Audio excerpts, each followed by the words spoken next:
ಹೇಳೋರು ಕೇಳೋರು ಯಾರು ಗಣೇಶ್ ಸರ್ ನೀವು ಕಾರ್ಪೊರೇಟರ್ ಅಂತ ಅಂದಿದ್ದಕ್ಕೆ ನಾನು ನಾನು ಹೇಳ್ತಾ ಮಾತನ್ನ ಇದ್ದೀನಿ ಕೇಳ್ತಾ ಇದ್ದೀನಿ. ಇದನ್ನ ನಾನು ನಿಮ್ಗೆ ಯಾಕೆ continue ಕಾರ್ಯ ಮಾಡಕ್ಕೆ ಬಿಡ್ತೀನಿ. ನಾನು ಕೇಳಿಸ್ಕೊಳ್ಳಿ ಗಣೇಶ್ ಸರ್, ನಾನು ನಿಮ್ ನೋಡಿದೀನಿ ಚಾಮರಾಜಪೇಟೆಯಲ್ಲಿ ರಸ್ತೆ ಓಡಾಡಿರೋದನ್ನ ನೋಡ್ತಾ ಇದ್ದೀನಿ.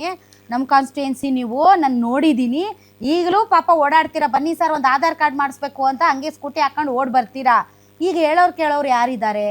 ಹೇಳೋರ್ಗೆ ಸರ್ ನಮ್ಮ ಮನೆ ಹತ್ರ ಒಂದು ಗುಂಡಿ ಇದು ಮ್ಯಾನುವಲ್ ಓಪನ್ ಆಗಿ ಸರ್ 1 ತಿಂಗಳಾದ್ರೂ ಬಂದು ಮುಚ್ಚಿಲ್ಲ.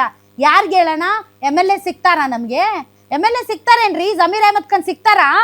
ಇದಾರ ಅವರು? ಯಾರಿಗೆ ಸಿಗ್ತಾರೆ? ಅವರು ಸಿಗಲ್ಲ, ಅವ್ರ PAಗಳು ಸಿಗಲ್ಲ. ಅದೇ ಕಾರ್ಪೊರೇಟರ್ಸ್ ಇದ್ರೆ ಹೋಗ್ತಿದ್ವು ಅವ್ರ ಮನೆ ಬಾಗಿಲಿಗೆ, ಬನ್ನಿ ಸರ್ ಚರಂಡಿ ಓಪನ್ ಆಗಿದೆ, ಬನ್ನಿ ಸರ್ ನೀರು ಹೋಗ್ತಾ ಇಲ್ಲ ಸರ್, ಬನ್ನಿ ಸರ್ ನಮ್ಮ ರಸ್ತೆ ಸರಿ ಇಲ್ಲ ಅಂತ.